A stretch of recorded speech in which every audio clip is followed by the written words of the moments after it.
الحمد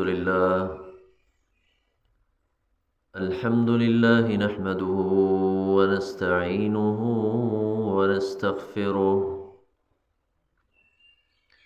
ونعوذ بالله من شرور أنفسنا ومن سيئات أعمالنا. من يهده الله فلا مضل له ومن يضلله فلا هادي له،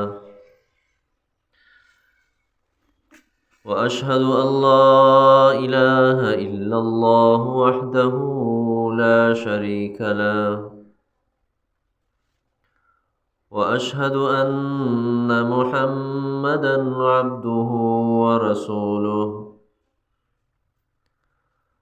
أما بعد فأعوذ بالله من الشيطان الرجيم. بسم الله الرحمن الرحيم. قل هو الله أحد الله الصمد لم يلد ولم يولد ولم يكن له كفوا أحد. بسم الله الرحمن الرحيم. قل أعوذ برب الفلق من شر ما خلق ومن شر غاسق إذا وقب ومن شر النفاثات في العقد ومن شر حاسد إذا حسد. بسم الله الرحمن الرحيم. قل أعوذ برب الناس ملك الناس إله الناس من شر الوسواس الخناس الذي يوسوس في صدور الناس من الجنة والناس.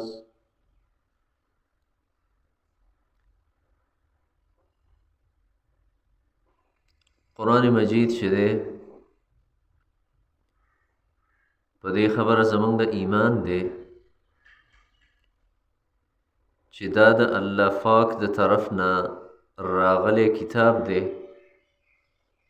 او د الله پاک کلام دی، د الله خبرې دی،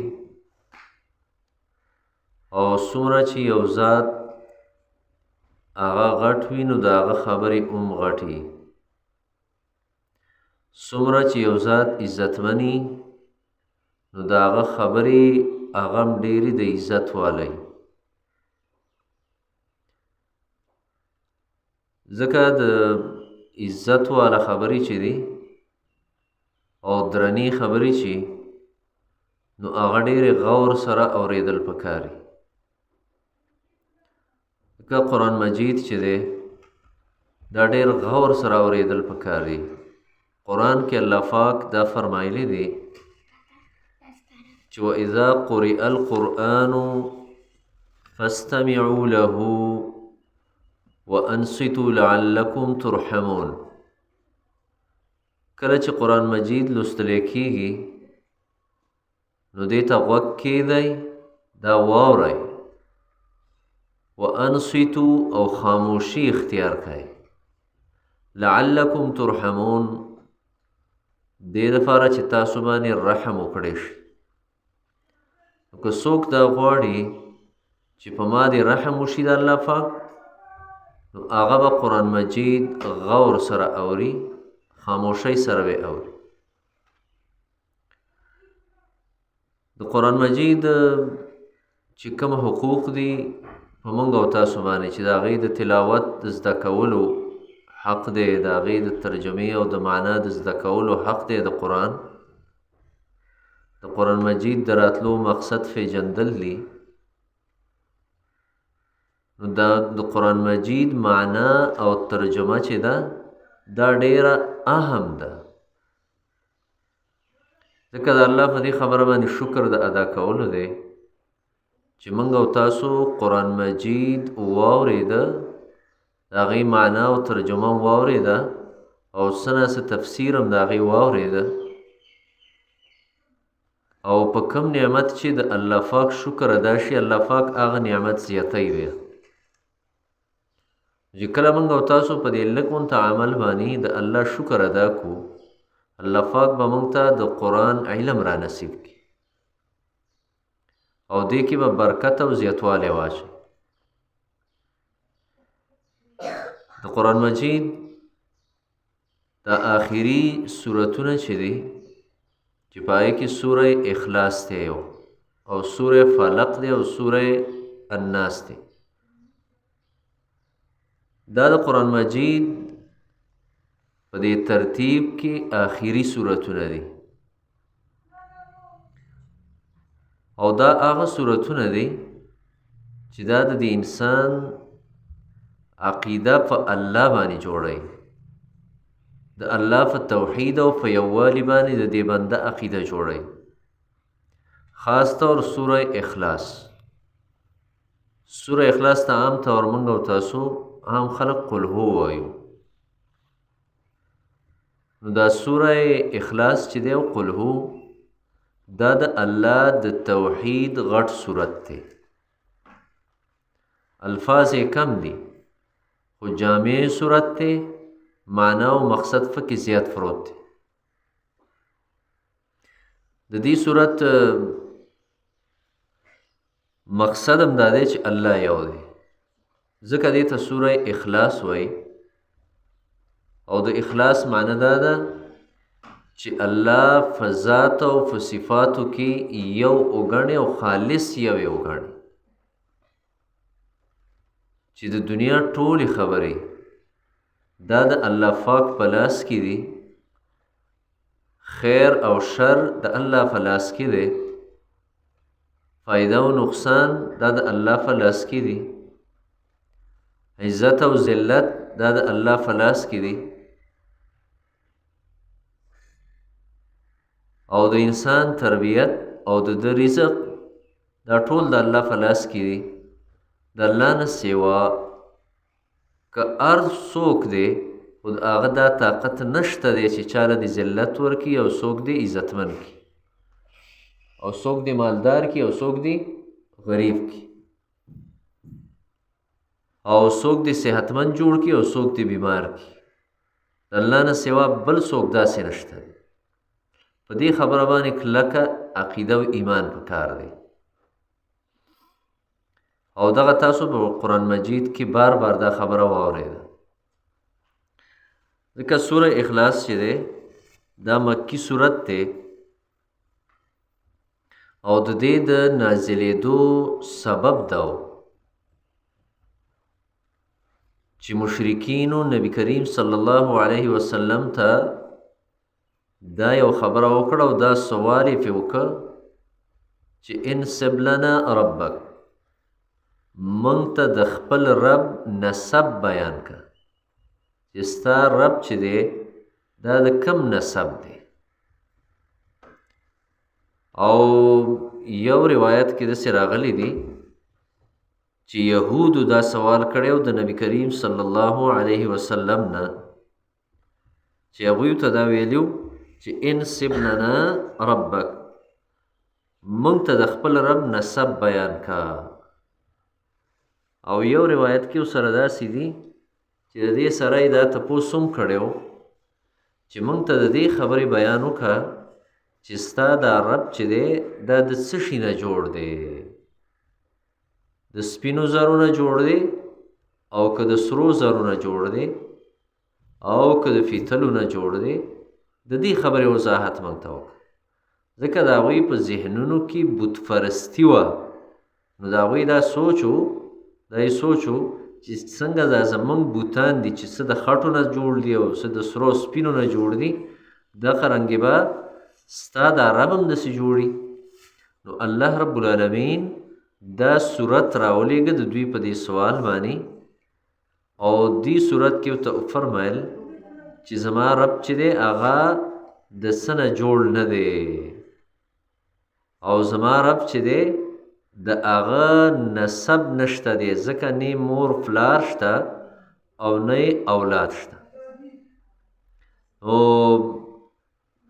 دا خبره هغوی ته واضح کړه په دې صورت کې چې قل هو الله احد دوی ته ووایه چې بېشکه شان دا دی چې الله یو دی قل هو الله احد ووایه دوی ته د دې وینا مطلب دا دی چې نبی کریم صلی الله علیه وسلم چې دی دا د الله رسول دی ځکه ورته الله وایي چې زما د طرف نه دې خلکو ته داسې ووایه چې الله احد دی احد مطلب دا دی چې د سره دویم څوک نشي کېدی بل شریک ورسره نشته دی او نه د ده برابر څوک کېدی شي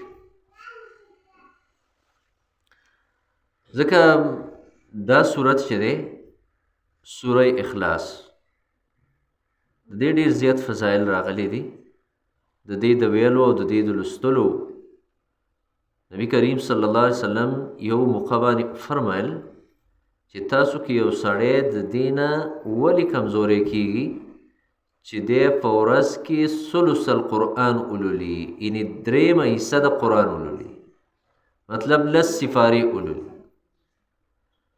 نو صحابهو ته وفرمایل چې څوک دا طاقت لري چې دی به روزانه درېیمه حصه قرآن لولي نو نبی کریم صلی الله علیه وسلم ته وفرمایل چې څوک قل هو الله احد ولولي دا داسې ده لکه ده چې درېیمه حصه د قرآن لوستې ده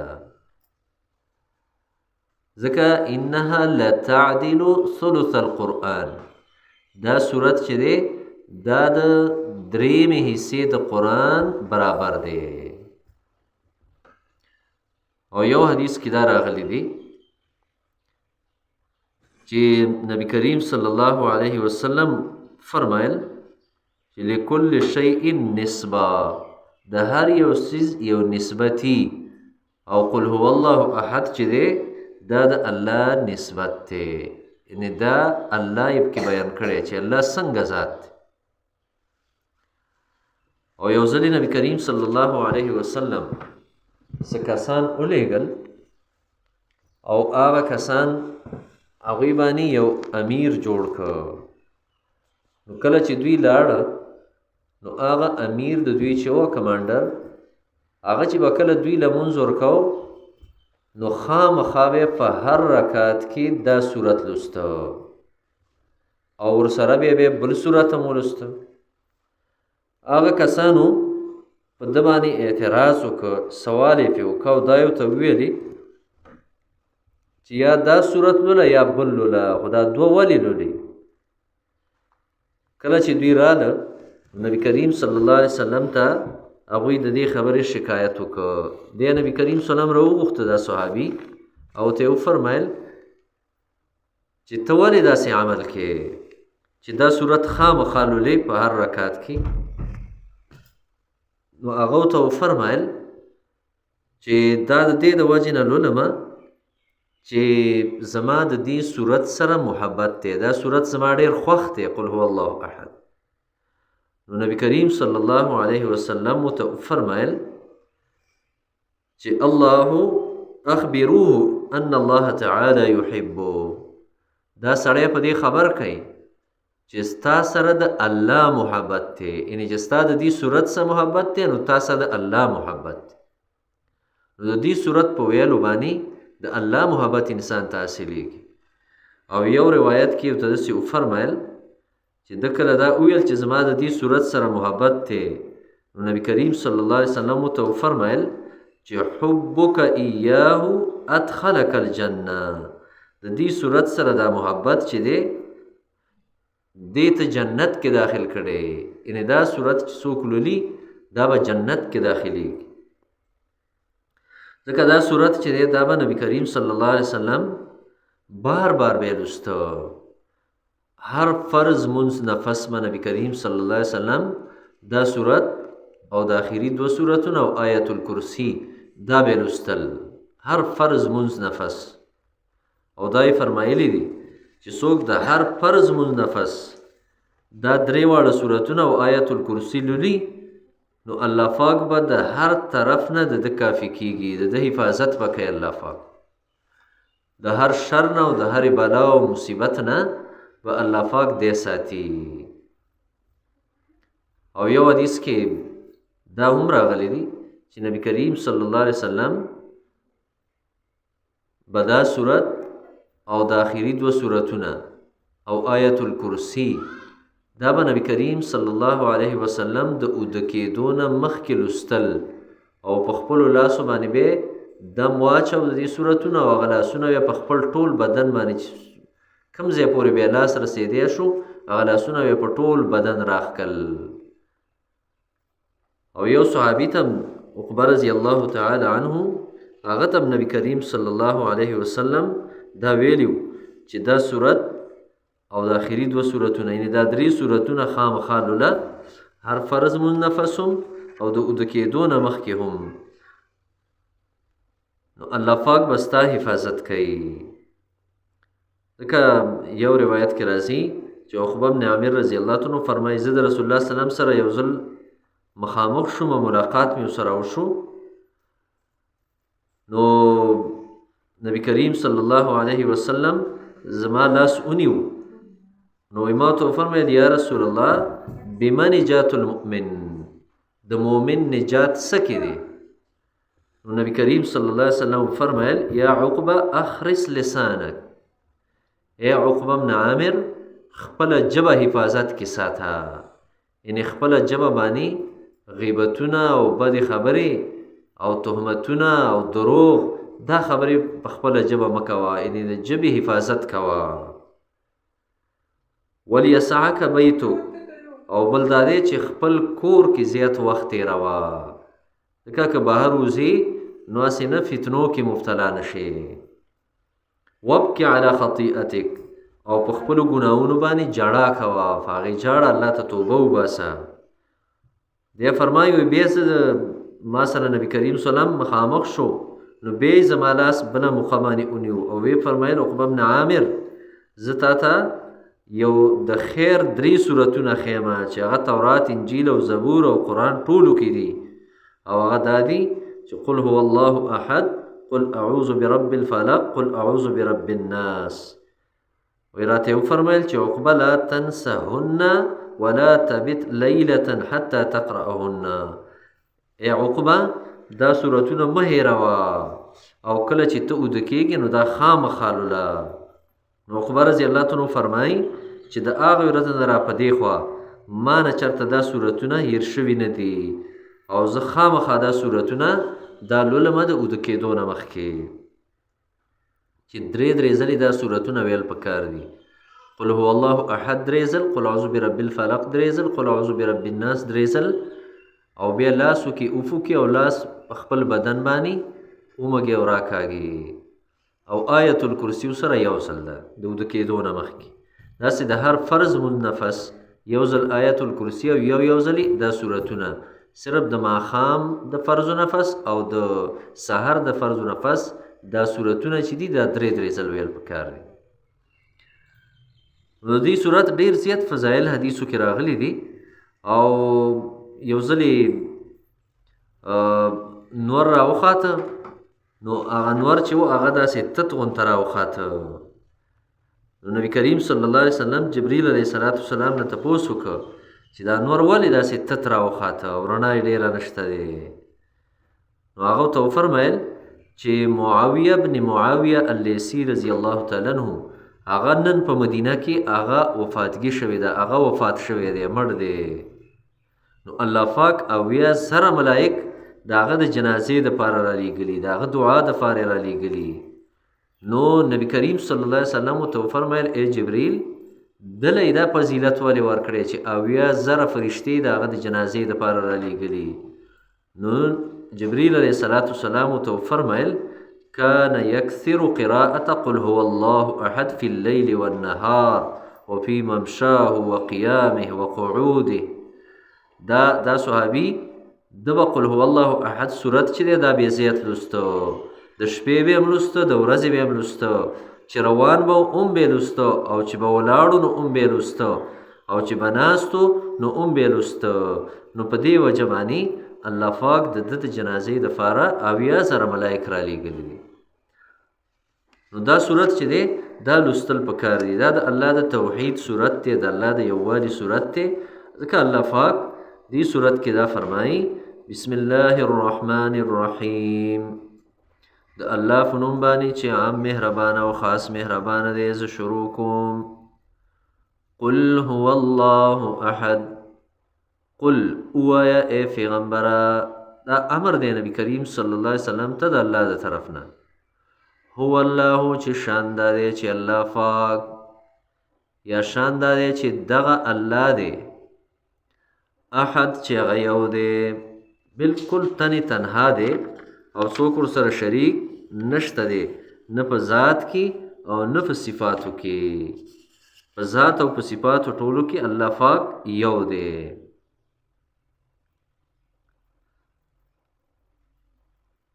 دا د الله د توحید اقرار دی. الله الصمد، الله پاک صمد ذات دی. صمد کم ذات ته وایي؟ صمد هغه ذات ته وایي چې دی چا ته نه محتاجېږي او ده ته ټول خلک ضرورتمني او محتاجه وي، ده ته صمد وایي. او د صمد ډېرې معنی مفسرینو کړي دي، بعد دغه یې بهترین معنی ده چې الصمد دغه الله چې بې حاجته دی، بې نیازه دی، چا ته هم ضرورت نشته، او الله پاک ته د ټولو خلکو ضرورت دی. ځکه هر انسان دا الله ته محتاج دی په هره خبره کې. نو الله الصمد دغه الله بې حاجته دی، بې نیازه دی. لم یلد ولم یولد، لم یلد نه الله پاک نه څوک پیدا دی، یعنی بچیم نشته. دا رد دی په هغه چا باندې، په یهودو او په نصاراو او د مکې په مشرکینو باندې چې هغوی به الله دپاره بچي ثابتول.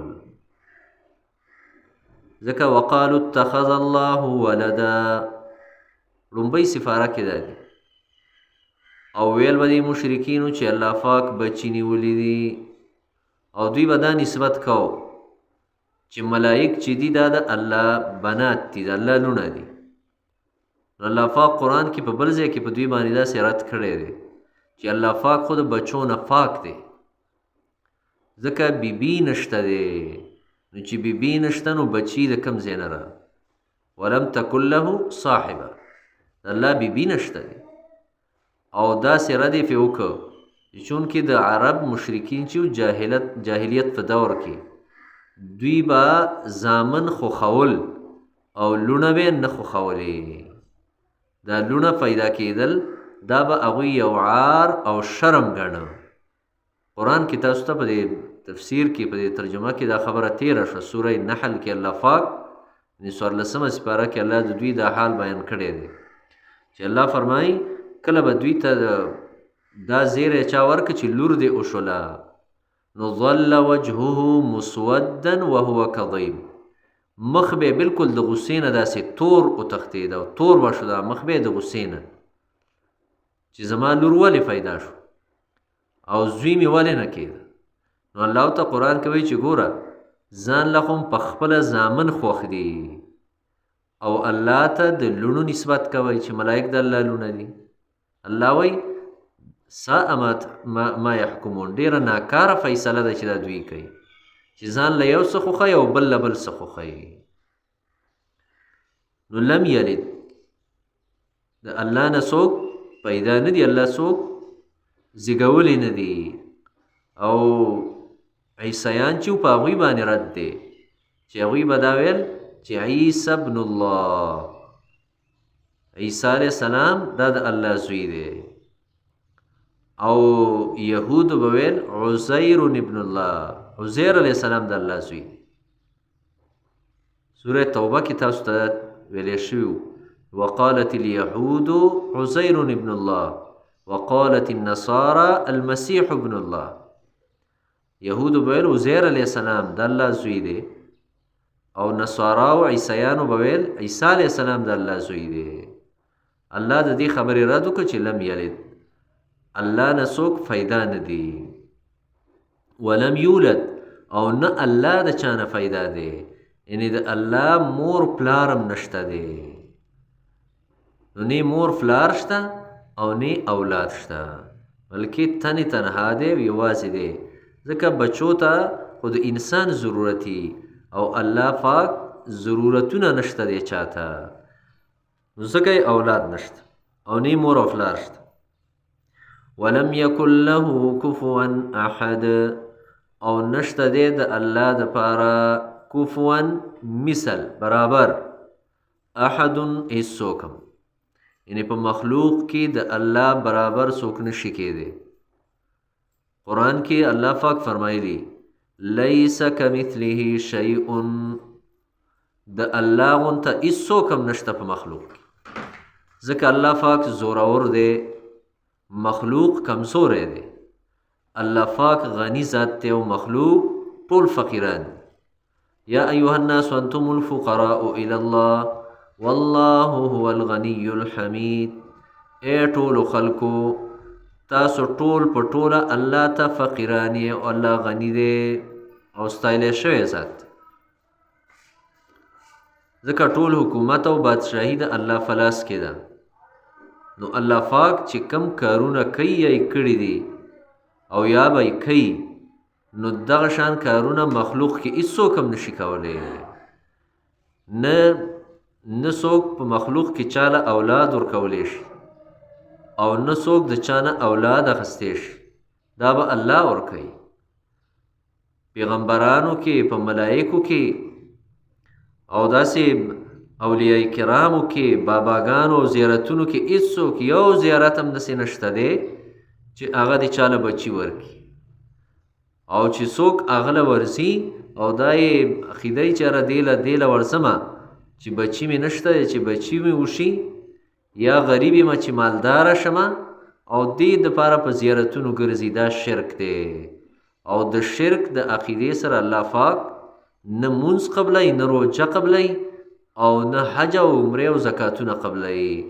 ځکه یو د الله په ذات باندې ایمان د ساتلو دی، په هغه عقیده د ساتلو ده چې مالداره کول د الله په لاس کې دي، غریبي د الله په لاس کې ده، ورکړه او درکړه د الله په لاس کې ده، فقیری او غریبی دا د الله په لاس کې دي، عزت او ذلت د الله په لاس کې دي. دا د دنیا په مخلوق کې د چا په لاس او طاقت کې نشته دی.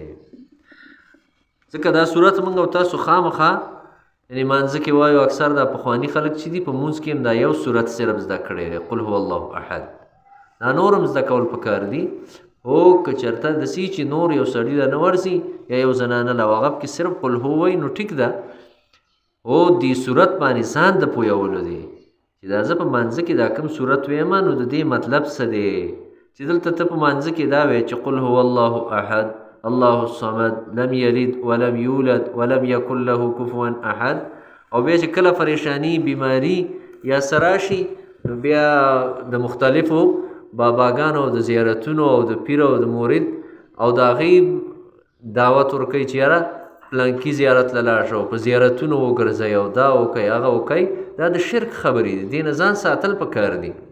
الله خپل نبي ته وایي که چېرې تا شرک وکړ نو زه به ستا ټول عملونه برباد کړم. نو چې د پیغمبر عملونه شرک سره بربادېږي نو زمونږ او ستاسو د کمزورو عملونه به سره ولې نه بربادېږي؟ ځکه د ټولو نه زیات ځان ساتل دا د شرک نه پکار دي چې د دې بنده په عقیده کې او ایمان کې شرک رانشي.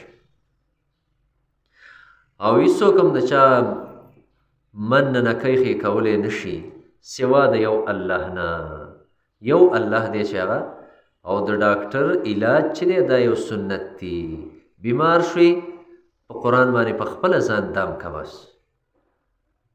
د ټولو نه غټ دم چې دی هغه سوره فاتحه ده، الحمد د ولضالین پورې او قل هو دا په ځان ووایه، دا تا خپل ځان په خپله دم که او د ډاکټر علاج وکړه، هغه یو مسنون عمل دی چې د ډاکټر نه علاج کول. خو نور دا دی چې یو سړی ډاکټر نه دی او یو سړی تا باندې دم نشي کولی او هغه باندې په ټنونو خاورې د پاسه پرتې دي او تا هغه نه غواړي، نو هغه هېڅ هم نشي کولی، هغه په خپله الله ته محتاج دی. نو تا له به څه وکړي؟ نو دې صورت کې الله موږ او تاسو ته دغه عقیده وښودله. ځکه حدیث کې راغلی دی چې الله فرمایي، حدیث قدسی دی چې کذبني ابن آدم، د انسان زما دروغجنتیا وکړه، الله فرمایي، او ولم یکن له ذلک، دله دا مناسب نه و چې داسې کړي وی، وشتمني ولم یکن له ذلک، او د بني ادم ما ته کنزل وکړه، الله فرمایي، او دا وله نو مناسب چې ما ته یې کنزل کړي وی. فاما تکذیبه ایای، زما دروغجنتیا په دې خبره باندې وکړله چې دی دا عقیده ساتي چې بس زه مړ شوم، نو بس مړ شوم، بیا دوباره راپورته کېدل نشته دی. حالا کې الله فرمایي زه دا یم چې بیا به م راپورته کومه د قبرونو نه، او ما ته کنزل دا دی، الله فرمایي ابن ادم د دې انسان چې دی ما ته د بچو د نازولو نسبتونه کوي چې هغه فلانکې د الله نیازبین دی او څه نیازبین یې پیدا کړي دي، او پلانکې بابا چې دی دغه الله پاک دا واک اختیار ورکړی، نو دا الله ته کنزل دی. الله فرمایي ما ته کنزل مه کوئ، ما سره شریک څوک مه جوړوئ. بسم الله الرحمن الرحیم. قل اعوذ برب الفلق. سوره فلق او سوره الناس چې دی دې باره کې بعض مفسرین فرمایي چې دا مکی سورتونه دي، که دا چې کومه واقعه راغلی وه نو هغې مناسبت سره وایي چې دا په مکه کې راغلی وه، او بعض مفسرین فرمایي چې دا مدني سورتونه دي، مدینه کې دا دواړه نازل شوي وو د دغه واقعې د وجې نه، او بعضې وایي چې د دې نزول دوه ځلې شوی، مکه کې هم شوی او مدینه کې هم شوی دی. او د دې صورتونو د راتلو اصل واقعه داسې وه چې مشرکینو به د دې خبرې کوشش کوه، منافقانو، چې نبي کریم صلی الله علیه وسلم ته په کومه طریقه باندې نقصان ورسوي. نو یو ځلې نبي کریم صلی الله علیه وسلم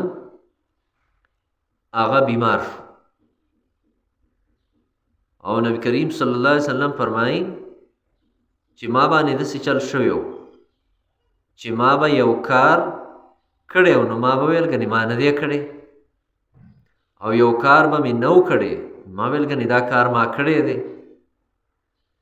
یعنې دا خیالات او سوچونو کې و. نو نبی کریم صلی الله علیه وسلم یو ځلې پروت و، او د پیغمبرانو خوب چې هغه د غفلت نی، هغه بیدار خوبي. نو دوه کسان رال، یو زما سر طرف ته ودرېد او یو زما خپو ته ودرېد.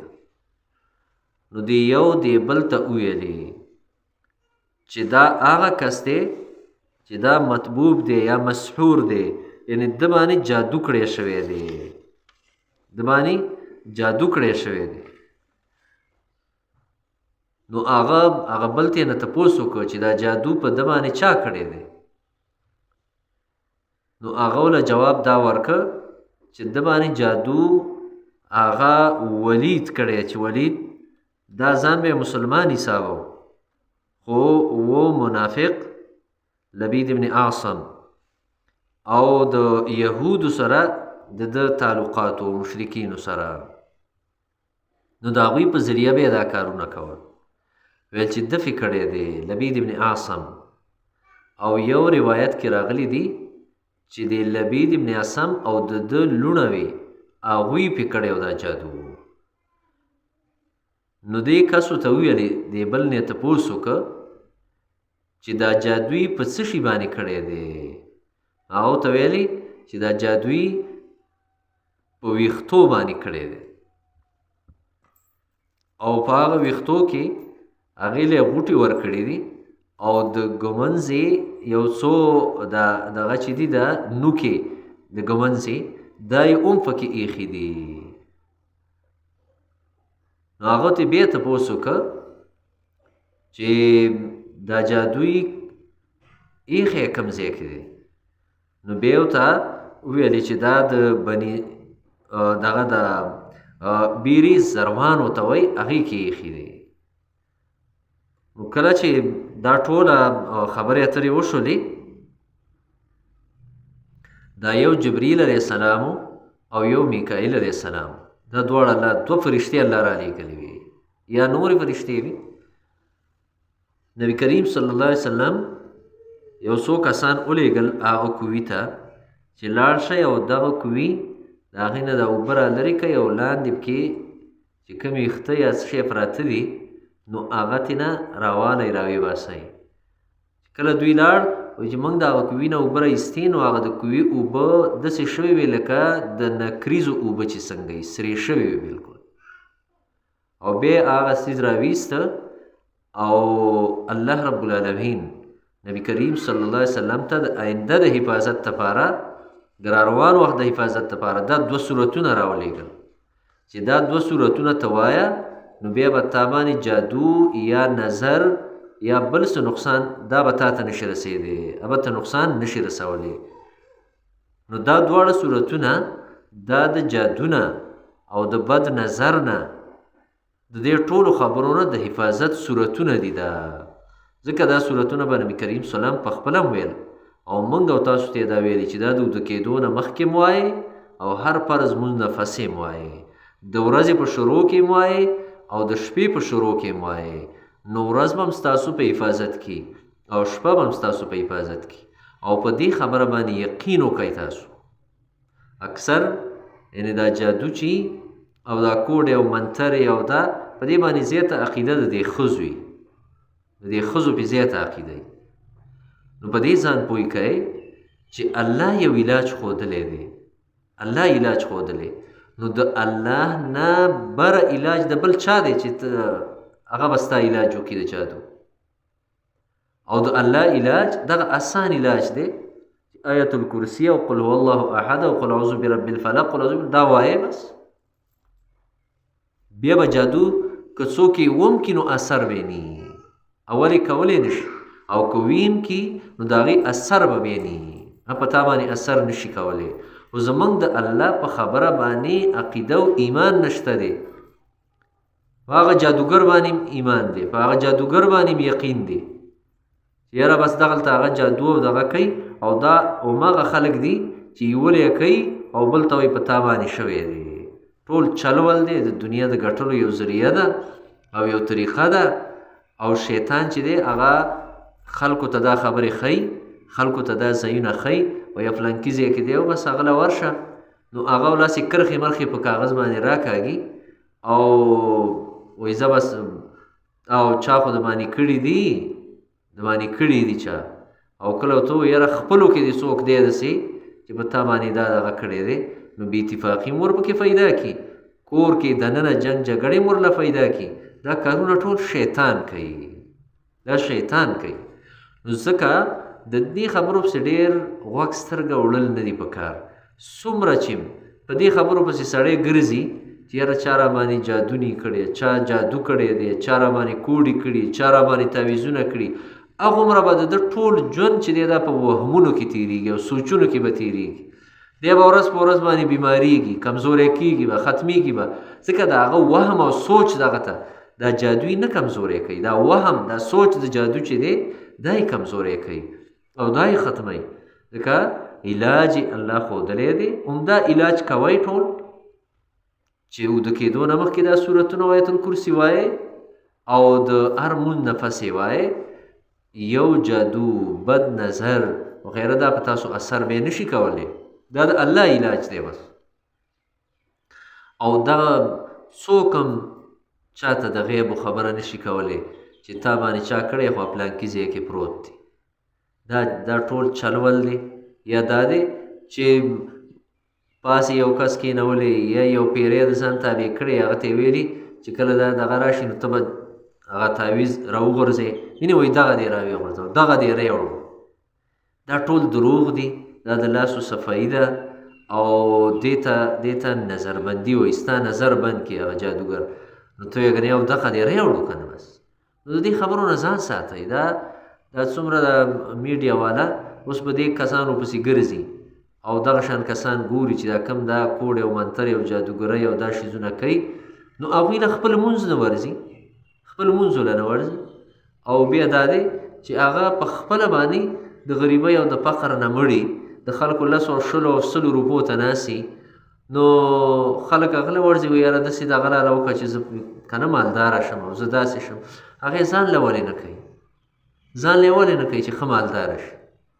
نو دا دی دې خبرو پسې ډېره یعنې غوږ سترګه وړل نه دي په کار.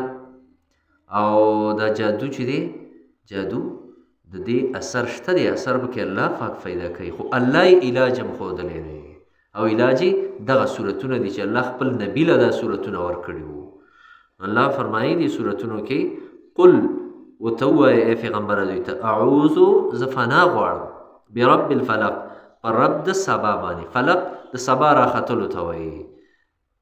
من شر ما خلق د شر د ټول مخلوق نه، که هغه انسانان دي او که پیریان او جنات دي، د دې ټولو نه زه پناه غواړم او د دې د شرور او شرونو نه پناه غواړم. ومن شر غاسق اذا وقب او د شر د تیارې نه اذا وقب کله چې دا تیاره راخوره شي. ځکه د شپې پیریان ډېر کار کوي، نقصان رسوي.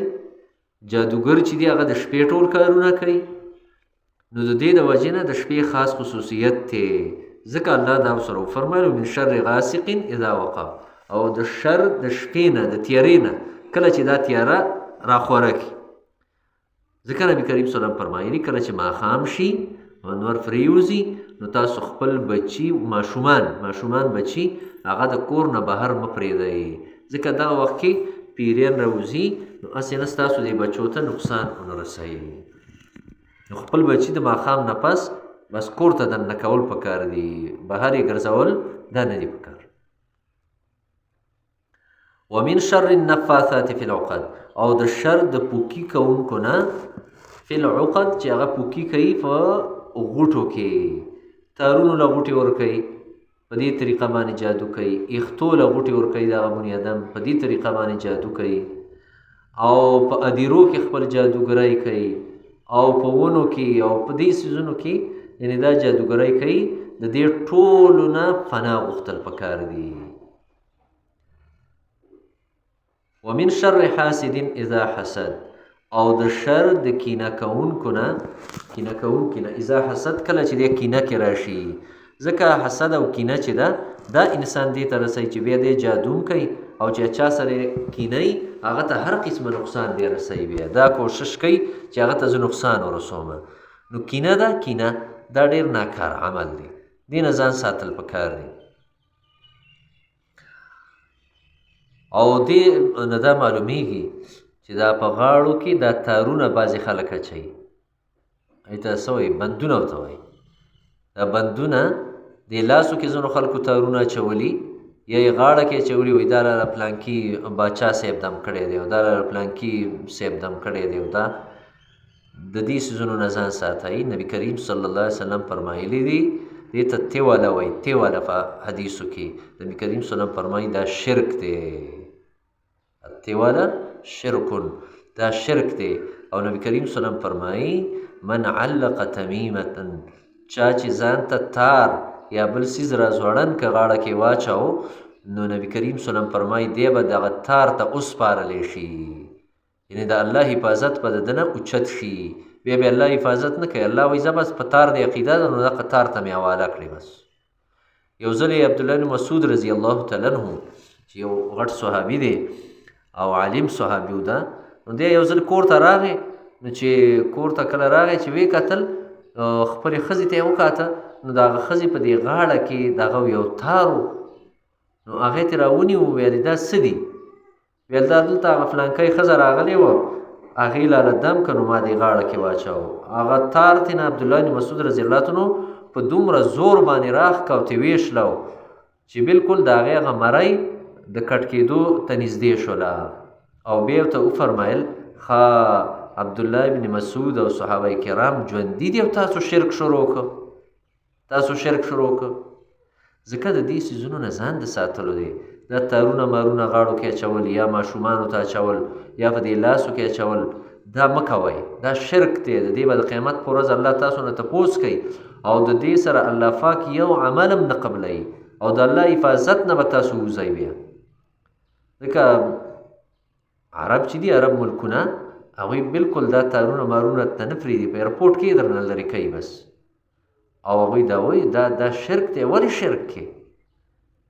نو کومه څه خبره چې تفیق شي الله ته متوجه کېدل پکار دی، الله ته، د الله کلام ته، قرآن ته.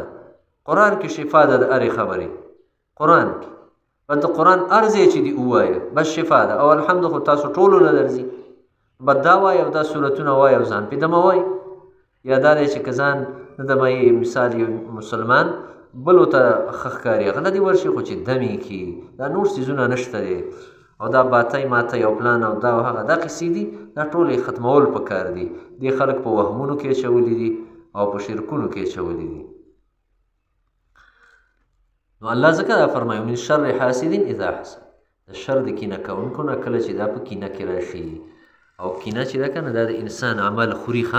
حدیث کې راغلی دی چې حسد چې دی او کینه دا د انسان د عمل داسې خوري لکه تاسو چې اور بل کوئ دا زنانه او هغه اور دا خشاک خوري ختمه یا تیل بل کوي یا بجلی او هغه دا بجلی خوري د هیټر. د قرنګي دا دغه چې دی کینه دا د نیک عملونه خوري. او حسد کوونکی دی دا هغه انسان دا هیڅ نقصان نشي رسولی، صرف خپل ځان ته نقصان رسوي، اړه به خوري بس. حسد څه ته وایي؟ حسد او کینه دې ته وایي که نه چې الله یو سړي له څه ورکړي دي یا یو زنانه د هغې له یې ورکړي، الله پاک ورکړي دي او ته په دې خفه چې د دې سره ولې دا څیز دي، دا ګاډی یې دله ولې ورکړی دی، دا کور یې دله ولې ورکړی دی، او دا زامن یې دله ولې ورکړي دي، او دا پلانکې څیز یې له ولې ورکړی دی. نو دې ته کینه وایي چې د بل په نعمتونو باندې سوځي. او دا عمل الله ته ډیر زیات ناخوښه دی، دا انسان الله ته ډیر زیات ناخوښه دی چې کوم د بل سره د الله په نعمتونو کینه کوي.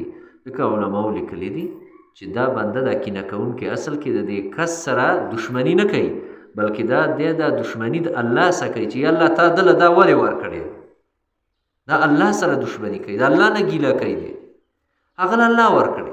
بس په دې خوشحاله شه چې زما رور مسلمان له الله پاک ښه ډېر هر څه ورکړي دي او الله دې وله نور هم ډېر کړي، او الله دې وله د دې نه هم ښه ورکړي. کله چې تا د بل د خیر سوچ وکړه الله پاک به هغه خیر تاله هم درکوي. او کله چې د بل نه د خیر د ختمېدو سوچ وکړه الله به تا نه خیرونه ختموي او الله پاک به بیا تا د شرونو سره مخامخ کوي. نو د چا په څیزونو باندې چا سره کینه نه ده پکار. او دا کینه موږ د پښتنو کې ډېره ده. که یو ورور زما ښه شو د خپل مور او پلار راوړی ورور به خو که هغه لږ شانه لږ څه ورته میلاو شي د دنیا نو ماله فقار راځي او دا د سره به دا ولي او د سره دا ولي دی. دا به موږ د پښتنو کې دا مسله ده. او که کور کې زنانه دي او د یوه زنانه هغې له الله پاک لږ څه ورکړه نو دې بلې له فقار ورځي چې یاره دې له ولې دا ورکړي دي الله پاک او دې سره ولې دا څیز دی. نو د دې څیزونو نه ځان د ساتلو دی. بس هغې له الله ورکړي د تا له چې کوم څه درکړي په هغې الله ته صبر وکړه او د الله شکر پیدا کړه او د هغې د خیر سوچ وکړه الله به بیا تا له خیرونه درکړي. او دې ګڼ شمېر واقعات دي چې چا کینه کړې ده کینه کوونکی ټول عمر پریشانه تېروي بس هغه الله څه نه ورکوي. بیا چا چې اړه غټ کړی خلکو ته الله هغه خلکو له هر څه ورکوي. نو د شر د کینه کوونکو نه کله چې کینه کې راشي دې کې یعنې دې صورت کې د دنیا د ټولو شرونو نه د پناه غوښتل دي. او دا بل صورت چې دی سوره الناس نو دې کې د آخرت چې کوم شرونه دي د هغې نه حفاظت دی. الله فرمایي قل ووایه ای پیغمبره اعوذ برب الناس زه پناه غواړم پر رب د ټولو خلکو. زمونږ او ستاسو د ټولو رب څوک دی؟ الله دی. رب څه ته وایي؟ پالونکي ته وایي چې پالنه کوي، رزق هغه راکوي او اوبه هغه راکړي دي، جامه هغه راکوي، وسایل هغه راکړي دي. دا ټولې خبرې خو د الله دي، موږ او تاسو لی راکړي دي. دې کې د مخلوق څه کمال دی؟ یو مخلوق بل مخلوق مالداره کولی نشي، څوله نشي ورکولی، ځکه یو ټول مخلوق فقیران دي، نو یو فقیر به بل فقیر له څه ورکړي؟ الله چې کومه ورکړه کوي که نه، هغه ډېره غټه ورکړه ده. الله چې وغواړي او یو بنده له څه ورکوي، په لږ وخت یو له زر تر زره ورکړي بس. او چې الله پاک یې چاله نه ورکوي، نو هغه به ډېره خواریم کوي، ځان به هم کړی او محنت به هم کوي، خو بس د الله مشیت دی چې هغه له ډېره نه ورکوي. دا د الله خوښه ده بس. وما تشاءون الا ان یشاء الله. الله فرمایي تاسو چې څه غواړئ هغه به نه کېږي، الله چې څه غواړي هغه به کېږي. د الله مشیت او اراده ده. نو قل ورته وایي پیغمبره اعوذ برب الناس، زه پناه غواړم په رب د ټولو خلکو، ملک الناس چې هغه واکدار دی، مالک دی د ټولو خلکو. واک اختیار ټول الله سره دی، د الله نه سوا د چا سره واک اختیار د خپل ژوند هم نشته، نه د خپل مرګ شته، نه د بل د ژوند او د مرګ شته. نه څوک چاله نقصان ورکولی شي او نه څوک چاله فایده ورکولی شي. دا حدیث قدسی دی چې نبی کریم صلی الله علیه وسلم دا فرمایلی. اله الناس معبود دی د ټولو خلکو، نه د عبادت لایق ذات څوک دی؟ الله دی. سجده به الله ته لګې، طواف به د الله د کور نه کې، د بابا د زیارت نه به طواف نه کې، او د بابا د زیارت هغه کاڼي او لوټي به ځان پورې نه مږي، او د بابا د زیارت د هغه په نوم باندې به منښتې نه کې چې دا د پلانکي بابا په نوم او دا د هغه په نوم، منښته به صرف د الله دپاره کې. او بیا دا دی چې هلته لنګرونه او دغه به نه جوړې. نو ځکه اله الناس د ټولو خلکو اله او معبود څوک دی؟ الله دی. من شر الوسواس الخناس، پناه د څه نه غواړم؟ زه پناه غواړم د شر د وسوسه اچونکو نه. الخناس چې هغه پټېدونکی دی، یعنې په پټه طریقه باندې راځي. ځکه شیطان حدیث کې راغلی، دا شیطان دی دا د دې انسان په بدن کې داسې چلن کوي لکه څنګه چې وینه ستاسو په رګونو کې چلن کوي، دغه رنګې دا شیطان دا د انسان په دې وینه کې چلن کوي. الخناس چې هغه پټېدونکی دی او پټې حملې کوي. الذي دا هغه کس دی یوسوسو چې دی وسوسې اچوي فی صدور الناس په سینو د خلکو کې. یعنې کله ورته یو وسوسه رامخکې کي، کله ورته یو شک رامخکې کي، کله ورته بل شک رامخکې کي. شکونو کې اچوي. د شیطان دا کوشش وي چې دا مؤمن بنده دی دا په شکونو کې واچوي، اسواس کې مبتلا کی، اسواس کې وهم کې مبتلا کی. نو بیا دی ټول عمر وهمونه کوي او سوچونه کوي، د هغې د وجې نه بیا د دماغو بیمار جوړ شي. نو دا دی وهمونه او سوچونه نه دي پکار. په دې خبر ایمان پکار دی چې څه ماته رارسي د الله د طرف نه دي، او چې څه نه رارسي نو دا الله نه رارسول، مخلوق ماته یې څه هم نشي رارسولی. او دا وسوسه اچونکي څوک دي؟ من الجنة والناس، چې دا په پیریانو کې هم دي او په انسانانو کې هم دي. یعنې شیطانان هم دي، انسي شیطان چې په انسانانو کې شیطاني. ځینې وخت کې دا ګوره ډېر خطرناکي، دا د انسانانو شیطان دی چې دا د یو خبره یو له یوسي او د بل هغه بل له یوسي، او دوه کسه خپلو کې د یو بل نه خفه کوي. کله ښځه او خاوند خپلو کې خفه کي د یو بل نه، کله مور او بچی خفه کي، کله خور د خور نه خفه کي، او د یو خبره یې ولوړي او د بل خبره بل لوړي. نبی کریم صلی الله علیه وسلم فرمایلی دی دا خبره لږه غور سره واورئ چې د الله نبی دا فرمایلی دی چې لا يدخل الجنة قتات، چغلخور به چرتم جنت ته نځي، دا به جنت کې نه داخلیږي. ځکه جنت پاک ځای دی، دا د چغلخور دپاره نه دی، او نه به چغلخوره ښځه جنت ته چرته داخله شي. او یو حدیث کې نمام راغلی، چغلخور. بل تاسو د صورت کې ویلي که نه سوره همز کې ویل لکل همزة لمزه الله فرمایي ویل دی د هغه چا دپاره چې هغه چغلخوري کوي او خلکو کې عیبونه راوباسي. ویل په جهنم کې هغه ځای دی چې حدیث کې راځي 400 ځلې د دې ویل نه نور دوزخ پناه غواړي. دا د چا دپاره دی؟ دا الله فرمایي د هغه چا دپاره دی ویل. دا سخت دوزخ چا دپاره دی؟ دا د هغه چا دپاره دی چې خلکو کې عیبونه راوباسي، د هغه په بدن کې عیبونه راوباسي، د هغه په خویونو کې، د هغه په دین کې عیبونه راوباسي. دا خو پلانکی دی، دا هغه پلانکی دی، دا هغه دی، او دا هغه دی چې وړې وړې سترګې دي، او دا هغه دی چې هغه وړه پوزه یې ده.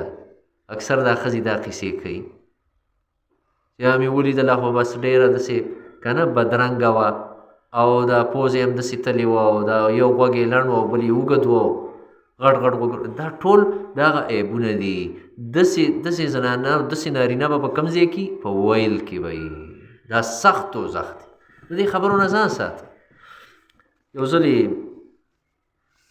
عایشه رضی الله تعالی عنها نبی کریم صلی الله علیه وسلم د خدیجه رضی الله تعالی عنها چې هغه وفات شوې وه د هغې صفت یې کوو، یا یو بله بیبي وه د نبی کریم صلی الله علیه وسلم صفیه رضی الله تعالی عنها د هغې صفت یې کوو.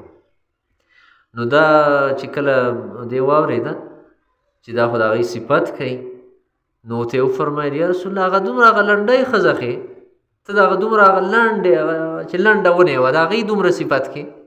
نبي کریم صلی الله علیه وسلم ورته وفرمیل چې ای عایشې دا کوم لفظ چې تا د هغې باره کې ووایه دا دومره خطرناک لفظ دی چې که چېرې ستا دا خبره دې سمندر ته ور وغورځولی شي نو ټول سمندر به تریخ کړي، د ټول سمندر د اوبه به ترخې کړي. ځکه الله پاک ټول مخلوق پیدا کړی او مخلوق الله پاک ټول ښایسته پیدا کړي، ټول یې ښایسته پیدا کړي. لقد خلقنا الانسان فی احسن تقویم. بېشکه ما انسان الله وایي ډېر ښایسته شکل کې پیدا کړی دی، او تور رنګ او سپین رنګ څه د کمال نی، نه تور رنګ کې کمال شته او نه په سپین رنګ کې کمال شته او نه په سور رنګ کې کمال شته. کمال ټول چې دی هغه د انسان په اخلاقو کې دی. د تور تک تور لکه د تبخي غونته، خو چې کله پکې اخلاق او دیني که نه، نو بلال رضی الله عنه ته وګورئ، بلال رضی الله عنه بلکل یعنې تک تور. حبش به تاسو لیدلي اکثر د حج په مقامانې یا داسې نو هغه تک تور، او بلال رضی الله عنه ویښتې هم واړه واړه د دې حبشو او دغه. خو بلال رضی الله تعالی عنه کوم مقام حاصل کړی و؟ یو توره ښځه وه بله، حدیث کې راغلی توره ښځه وه، تور رنګ واله وه. هغې به دا مسجد نبوي دی، مسجد نبوي د مدینې مسجد، د دې صفایي به یې کوله دې ښځې، به یې جارو کوه صفا کوه به یې، دا یو عمل یې کوه. هغې بیا یو 2-3 ورځې هغه ښځه ښکاره نه شوله. نو نبي کریم صلی الله علیه وسلم صحابو نه تپوس وکړ، ویل چې هغه ښځه خو نه ښکاري. نو صحابو ته وفرمیل یا رسول الله هغه خو هغه تېره شپه وفات شوه او بس موږ یې د شپې جنازه هم وکړه او موږ یې ښخه کړه. او نبي کریم صلی الله علیه وسلم ویل ما ته هم ولې نه ویلې؟ ویل یا رسول الله موږ ویل چې تا له تکلیف نه شو درکولی، اوده به یې. نبی کریم صلی الله علیه وسلم ورته وفرمیل هلی راځئ ما ته یې قبر وښایئ. قبر یې ورته وښود او نبي کریم صلی الله علیه وسلم هغې ته دعا وکړه او په قبر ته ودرېد او دعا یې وکړله. یعنې دا تور رنګ واله ښځه وه، خو عمل یې کو. الله ته څومره خوښه شو، د الله نبي د هغې قبر ته ودرېد، الله نبي. نو تور او سپین کې څه کمال نشته دی.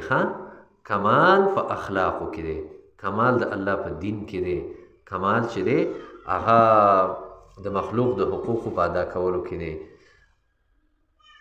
بسم الله الرحمن الرحیم الحمد لله رب العالمین. ټول ثنا او صفت د الله دپاره دی چې رب دی د ټول مخلوقاتو.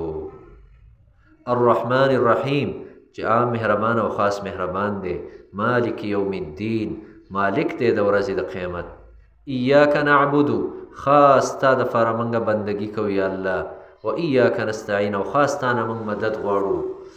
اهدنا الصراط المستقیم وښایه موږ ته یا الله لاره نیغه صراط الذین لار د هغه کسانو انعمت علیهم چې تا پیرزونه کړې ده په هغوی باندې یعنې ایمان دې ورته نصیب کړی ده هغه خلکو لار راته وښایه د ښو خلکو لار د صحابهو لار غیر المغضوب علیهم نه لار د هغه کسانو چې غضب شوی په هغوی باندې یا الله د یهودو د لارې نه مو ساتي ځکه غضب په یهودو شوی و وباء بغضب علی غضب د یو غضب د پاسه په بل غضب او د الله په غصه کې اخته شو دوی وباء بغضب من الله د الله په غصه باندې اخته شوي دي ولا الضالین او یا الله موږ ته مخایه لار د ګمراه خلکو دا څوک عیسیان نصاراو چې هغوی ګمراه شوي قرآن کې الله پاک دغه فرمایلی دي آمین یا الله زمونږ دا دعا قبوله کړي حدیث کې راغلی دی کله چې تاسو الحمد ووایئ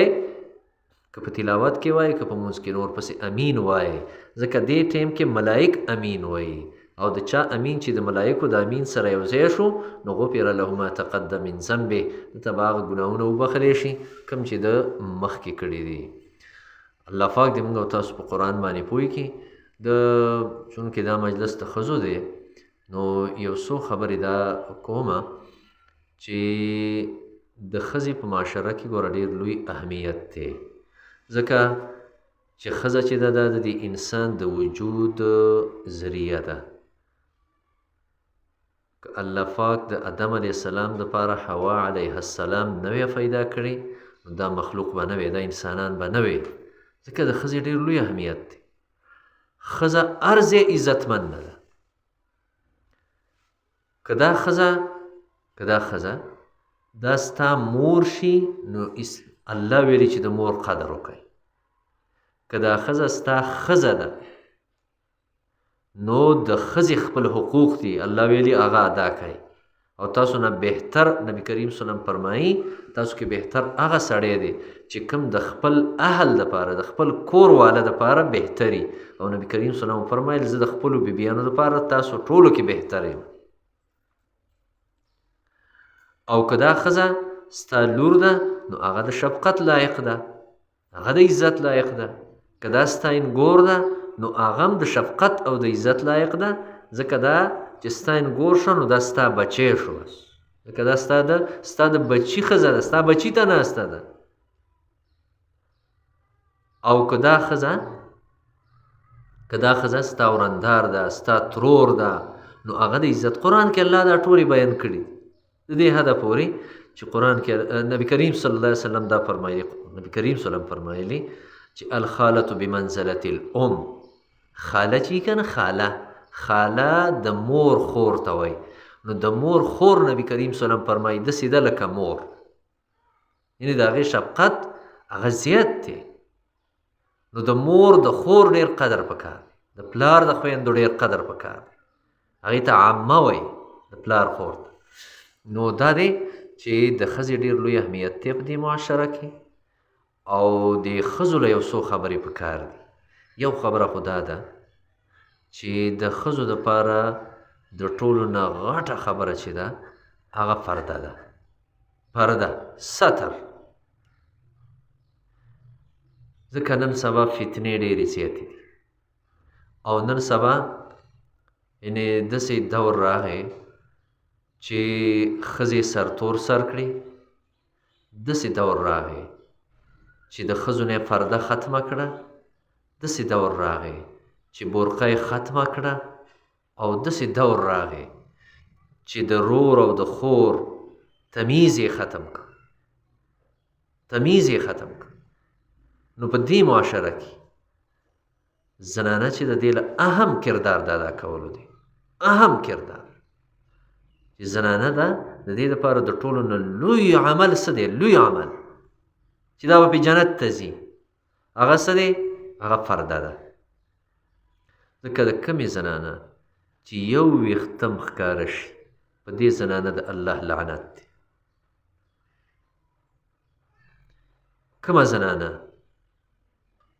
کومه زنانه چې بهر ګرځي بغیر د ضرورت نه ضرورت څه دی ضرورت دا دی چې ډاکټر لځي ضرورت دا دی چې پلار یې مړ دی هغه لځي، رور یې مړ دی هغه لځي. پردو مړو له نه ګوره، د کومو سره چې د دې ښځې نکاح کېږي او هغې مړي له کومه زنانه لاړه، په دې د الله لعنت ورېږي، په دې د الله لعنت ورېږي. ځکه د مړي شکل ته زنانه له کتل داسې دي لکه دا چې یو ژوندي پردي سړي ته ګوري. او الله پاک دا حکم کړی قرآن کې چې مؤمنانو سړو ته ووایي چې خپل نظرونه ښکته وساتئ، او مؤمنانو ښځو ته ووایه چې دوی خپل نظرونه ښکته وساتي. نو د پردې ډېر خیال ساتل پکار دي زنانو له، ځکه عباداتو کې دا ښځه چې ده، یعنې ښځه په جومات کې سړو سره یو ځای مونځ نشي کولی. شریعت ویلي چې مه یې کوه، مه یې کوه. دا د څه د وجې نه؟ دا د پردې د وجې نه. حج چې دی، حج کې سړی احرام اچوي، لنګ واچوي او یو څادر واچوي او خپې بلخپې او سرتور سري.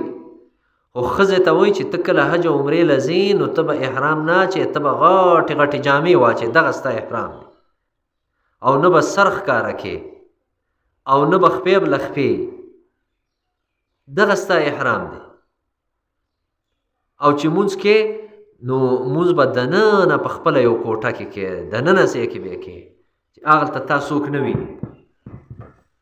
ځکه د دې خبرو ښځه چې ده که نه، زنانه، دا د جنکو به د کتابونو کې ویلي خلاصه وغیره کې چې د ښځې ټول بدن عورت دی، د ښځې ټول بدن عورت دی، یعنې د دې دا پټولو له فرض دی،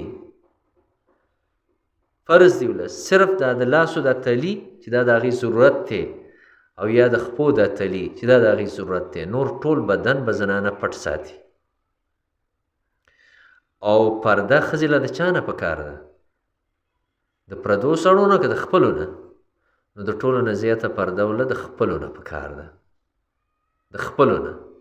پردی سړی هغه نه نقصان نه پیښیږي، ډېر کم پیښیږي پردي نه. د لارې لاروی دی او په دې لاره تیر شو، بس تیر شو لاړ. خو د هغه چا نه خطره پیښیږي کم کس چې ستا د کور وي، ته ورته د کور کس وې، د تره زوی، د ترور زوی، د ماما زوی، د خینې زوی، او داسې د خاون خورې، د خاون وراره، دا خلک خطرناک دي. خطره ګوره د دوی نه جوړېږي. تاسو د خپل علاقه او د معاشره کې تاسو وګورئ چې نقصانونه خلکو ته د کمو خلکو، پردو نه ورته پېښ شو زیات، او که د خپلو نه ورته پېښ شو. نو دا دی چې ستر او پرده ګوره د دې خپلو نه ده. بهر خو چې زنانه پردی سړی ویني خامخا به پرده تې کوي، خو د دې خپلو نه پکار ده. د تره لور له، د تره زوی له لاس ورکول دا حرام دي، حرام دي. دا څه هسې خوا دې خوا خبره نه ده، دا حرام دي. د تره زوی له لاس ورکول، یا د تره د زوی او د ترور د زوی سره ځان له په ځان له کېناستل. ګوره حج ته دی، حج ته چې یو زنانه ځي نو دې زنانه سره به محرم ځي. محرم څوک دی؟ یا به ورسره پلار ځي، یا به ورسره رور ځي، یا به ورسره خاون ځي، یا به د دې ښځې چې خپل کم خوری دی د ښځې خوری به ورسره ځي، یا به ورسره وراره ځي. خو یو زنانه چې ده هغه د خاوند د خوري سره حج ته نشي تللی، عمرې ته نشي تللی، هغه د خاوند د وراره سره نشي تللی، د خپل د څه شی ورته وایو اوښي سره ګوره زنانه نشي تللی حج عمرې له، دا حرام ده. نو چې عبادت له ورسره نشي تللی نو ډاکټر له به ورسره څنګه لاړه شي؟ ډاکټر له به ورسره څنګه لاړه شي؟ دا حرام دي، دا حرام دي چې لیور سره بابي هغه ډاکټر له مور سره ځي، بازار ته مور سره ځي، او په موټر سایکل مور سره ناستئ شاته. دا ګوره حرام کارونه دي، دا حرام. د دې به د قیامت په ورځ تپوس کېږي. ځان له په ځان له سره په موټر کې ناستئ، دا حرام دي. نو د دې خبرونه دا ځان ساتئ. دا د قرآن کې تاسو واورئ، د سوره نور کې هم، سوره احزاب کې هم تاسو هم دا خبرې اورېدلې دي په دې ترجمه کې، په دې تفسیر کې. نو زنانو له غټ عمل څه دی؟ دا فرده ده. بل دا دی چې د مونځ پابندي کوئ کور کې او د خپل اولاد تربیت کوئ. دا یو حدیث درته ویمه، که په دې تاسو عمل وکړه که نه تاسو جنتیان یئ. دا لږ غور سره واورئ. نبي کریم صلی الله علیه وسلم فرمایلی دي المرأة ښځه چې ده اذا صلت خمسها کله چې دا 5 وخته خپل لمونځ کوي. دا ښه په غور واورئ. ښځه چې کله 5 وخته خپل لمونځ کوي پابندۍ سره، وصامت شهرها او دا ښځه د دې یوې میاشتې دا روجې نیسي، د رمضان مبارک یعنې فرض روجې نیسي. که عذر وتی نو وروسته دې ونیسي.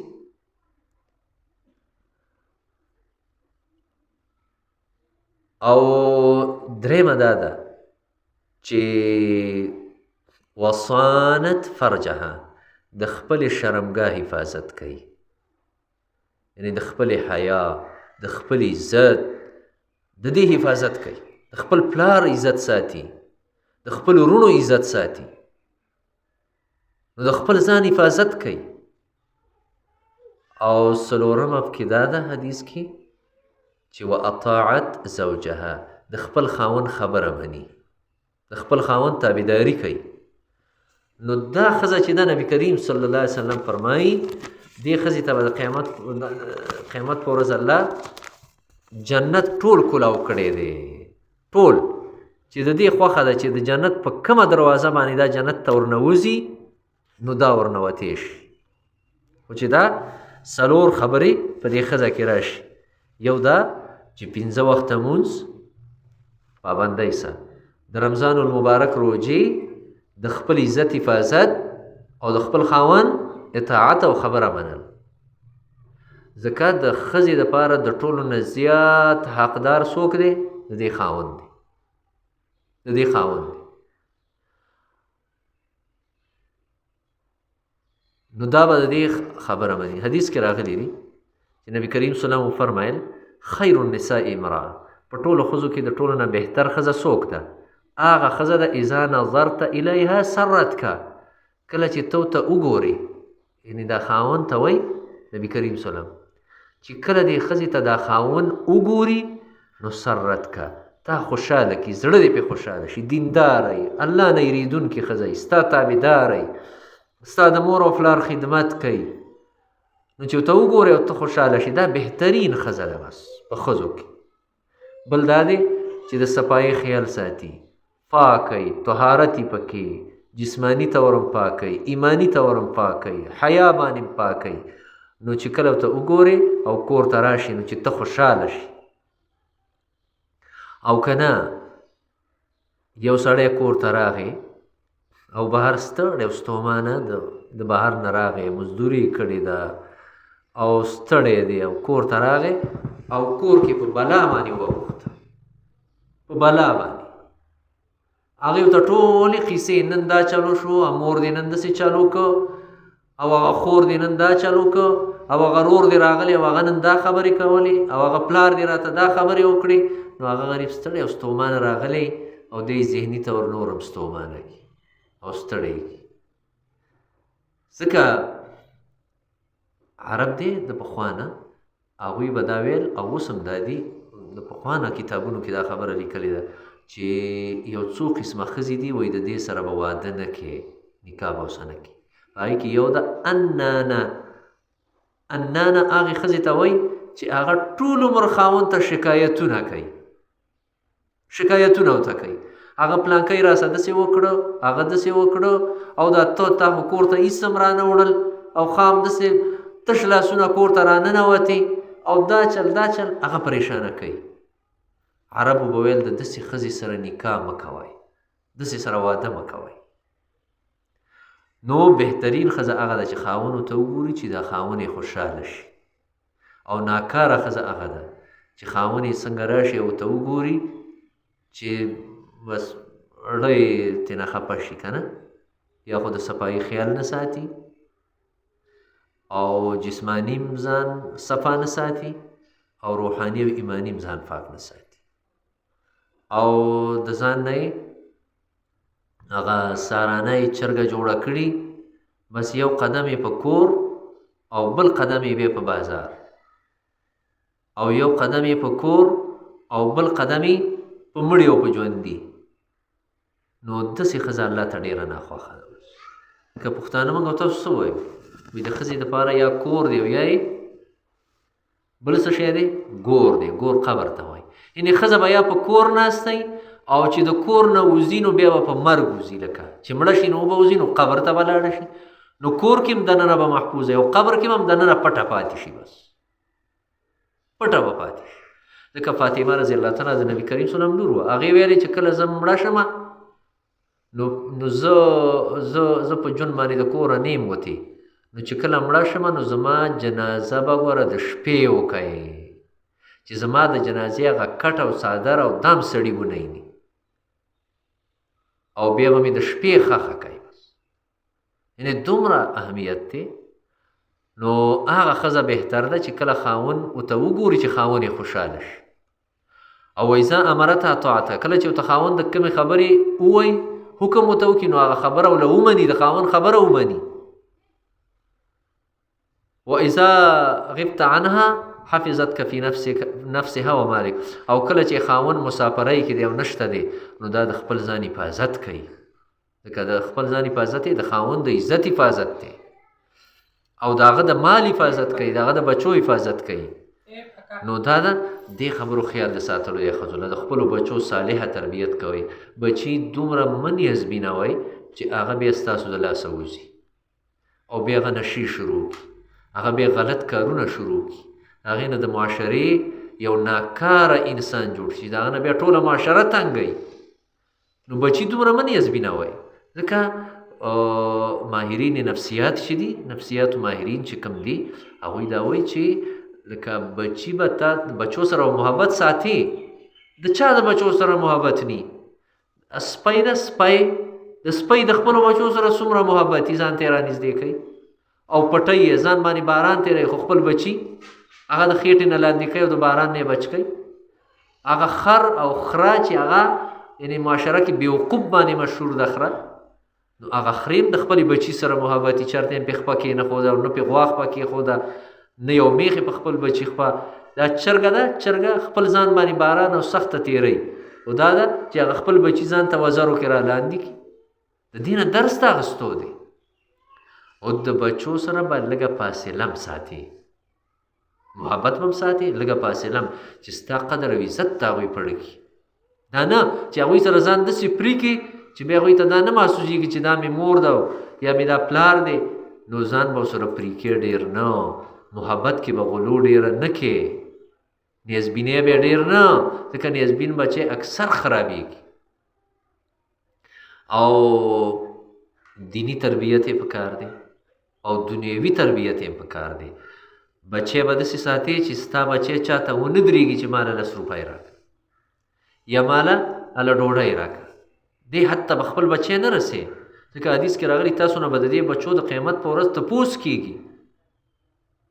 او بچی به داسې هم نه جوړې چې هغه نه مونځ کوي او نه روژه نیسي او نه بل عمل کوي او په ګډو وډو سر دی او په تاشونو او په لډوګانو او د شپې بهر ګرځه د خلکو سره او هوایي ژوند یې دی. دا نه، بهترینه مور هغه ده چې هغه د ماښام نه پس خپل بچي په کور کې ځان ته راغونډ کړي او د هغوی زري واخلي چې هغه پلانکی څه شو، پلانکی چېرته تللی، هغه څه شو. لکه دا بهترینه مور ده. وره مور د مور نه به د قیامت په ورځ ډېر تپوسونه کېږي د بچو. نو دا دی د دغې خبرې خیال وساتئ چې ستاسو بچي دا ستاسو دپاره د کامیابۍ ذریعه جوړ شي، نه دا چې د ناکامۍ ذریعه. د مور او پلار خیال ډېر ساتئ، د هغوی د حقوقو خیال ساتئ، ځکه د مور او پلار په خوشحالۍ کې جنت دی بس، او د مور او پلار په خفګان کې دوزخ دی. نو که دوزخ هم خوښي خو مور او پلار ځان نه خفه ساتئ، او که جنت هم خوښي نو مور او پلار ځان نه خوشحاله ساتئ. دا لنډه خبره ده. او بل دا دی چې دعاګانې کوئ، تلاوت کوئ. کوم کور کې چې قرآن لوستی شي هلته برکتونه راځي. خپل بچي چې دی دا رالیږئ دلته سبق دپاره یې رالیږئ چې یو قرآن ووایي، دا هم ډېره غټه خبره ده. نو دا دی د دې خبرو به خیال ساتو. او ښه اخلاق د ګاونډیانو سره. نبی کریم صلی الله علیه وسلم ته یو ځلې بیګا مې د حدیث جماعت کې درس کې راغی چې نبی کریم صلی الله علیه وسلم ته یو ځلې د یو ښځې خلکو صفت وکړ، ته یې ویل یاره ډېره دینداره ښځه ده، پلانکی نفلي روجې هم نیسي او نفلي منځونه دومره ډېر کوي او تلاوتونه هم کوي او ذکر او تسبیح سره غاټې غاټې ورسره دي او دا کوي دا کوي، خو صرف دومره ده چې خوله یې ښه نه ده، بس خوله یې ښه نه ده، ګاونډیان ترې نه تنګ دي، خوله یې تیزه ده. نبي کریم صلی الله علیه وسلم څه وفرمیل؟ هي فی النار، دا د منځونو والا ښځه په جهنم کې ده، ځکه د دې نه ګاونډیان تنګ دي. او بله ښځه یو ته وښوده پلانکی ده، هغه داسې نفلي منځونه هم ډېر نه کوي او نفلي روژې هم ډېرې نه نیسي او دغه عملونه پکې کم دي، خو صرف دومره ده چې د خولې نه خوږه ده، نو ګاونډیان ترې نه ټول خوشحاله دي. نبي کریم صلی الله علیه وسلم ویل دا ښځه په جنت کې ده، دا په جنت کې ده. د دې تاسو زموږ او ستاسو کورونو کې حیوانات دي، غوا ده، ګډه، وزه، میخه وغیره، د دې خدمت کوئ، ځکه د یو سپی له اوبو ورکولو باندې یو بدکاره ښځه جنت ته تللې ده، حدیث کې راغلي. ډېره بدکاره ښځه وه، خو سپی له اوبو ورکړې الله پې جنت ته بوتله. او یو دینداره ښځه وه، هغې پیشو بنده کړې وه، خوراک یې نه ورکوه، هغه پیشو غریبه هغه رنځوره شوه او هغه مړه شوه، نو هغه دینداره ښځه نبي کریم صلی الله علیه وسلم فرمایي هغه دوزخ ته لاړه. نو د حیواناتو هم خیال ساتئ، د خپلو بچو هم خیال ساتئ، د خپل کور هم خیال ساتئ، د کور خدمت دې کې ستاسو اجر دی. دا پېشمنۍ چې تاسو دې روژهدارو له کوئ، د دې هر روژهدار د روژې عمره ثواب دا د دغې ښځې دی چې کومې دا پېشمنۍ ورله تیار کړه او کومې چې ورله دا روژه ماتې یې تیار کړه، افطارۍ یې تیار کړه. دا ګوره وړې خبرې نه دي، دا په ځان مه بوج کوئ چې هغه پلانکی اوده ده او زه به هره شپه راپاڅم او زه به پېشمني تیاروم. دا د اجر په بنیاد باندې کوئ، د ثواب په بنیاد. د دغه هر روژهدار د روژې عمره ثواب هم ستا دی او د خپلې روژې دې هم ثواب شو، نو دا څومره غټه ګټه شو. نو دا خدمتونه کوئ. او د خاوند انګیندو ته دا وایم چې کوم انګوریانې دلته دي، دا دی د خاوند د مور او د خاوند د پلار خیال ساتئ، هغوی خدمت کوئ. هغه داسې دي لکه ستا خپل مور او پلار چې هغوی ته خبرې مه ورګرځوئ، د هغوی بېادبي مه کوئ، هغوی ته ترخې مه وایئ، هغوی خدمت دا په تاسو حق دی یو قسم چې د هغوی خدمت وکئ. دا کومې ښځې چې وایي که نه چې ما باندې خو د خاوند حق دی او د خاوند د مور او پلار په ما حق نشته دی، ولې د باندې نشته دی؟ ته چې په دې کور کې اوسې ته به د دې کور د ټولو خلکو حقونه ادا کړې، ټولو. نو دا دی د دې خبرو به خیال ساتو او دعاګانې به هم کوو. او د دې دعا نه مخکې دا یو اعلان واورئ چې اوس خو به د دې اختر نه پس پورې یعنې یو 10 ورځې چوټیانې وي او دا اختر زما په خیال باندې که په 1 تاریخ باندې راشي نو مطلب دا دی چې د 10 تاریخه پورې به چوټیانې، 10 تاریخ چې کومه ورځ راځي، 10 تاریخ د اپریل د میاشتې 10 تاریخ. او بل دا دی چې د اختر نفس دلته خو باقاعده د علم کتابونه هم شروع شوي دي، درجې شروع شوي دي، نو خپل بچیانې دلته راولئ او په دې کې داخل کړئ انشاءالله چې جنکۍ دغه زیاتې شي د کتابونو او د درس نظامي. بیا به انشاءالله موږ له نور بندوبست هم کوو د استادانو، نو هغه فوري داخل کړئ، ناظرې والا داخلې کړئ چې کوم ناظره باندې پټۍ سپاره وي یا قرآن مجید وي دلته یې راولئ او داخلې کړئ او علم ورته ورکړئ، پوهه ورته ورکړئ. نو دغه یو دغه دی چې یو خو جنکۍ داخلي کوي دلته، موږ بس د الله د رضا کار دی، نه هغه پیسونه زموږ شته دی او نه بل څه شته دی، الله پاک به یې راکوي، الله د ورکړې والا دی او الله پاک به برکتونه اچوي، الله د برکتونو والا دی. بس صرف تاسو دومره وکئ چې خپل بچي راولئ او دلته یې داخل کړئ. او چې بس نږدې یو سړي ته یو ځای نو لرې څه ضرورت دی چې ګاړو کې بال ته ځي او دلته بس نږدې همدغه قرآن او همدغه کتابونه دي، هر ځای کې ورته ښودی شي. نو دا دی دغه وکئ او دعا به کوئ انشاءالله. دعا آداب دا دي چې یو خو سړی قبلې طرف ته کیني، او که د قاعدې په شکل باندې څوک کېناستی شي نو قاعدې په شکل دې کیني، که نشي کېناستی همداسې چې څنګه کېناستی شي کېږي. او درود شریف د دعا نه مخکې او د الله نومونه او بیا دعا. ټول خلک دعا کې یاد کوي، بس ټول خلک. نو دعا دپاره لاسونه اوچتو، درود شریف ووایه. اللهم صل علی محمد وعلى كما صليت على إبراهيم، اللهم بارك على محمد كما باركت على إبراهيم وعلى آل إبراهيم إنك حميد مجيد. اللهم ربنا آتنا في الدنيا حسنة وفي الآخرة حسنة وقنا عذاب النار.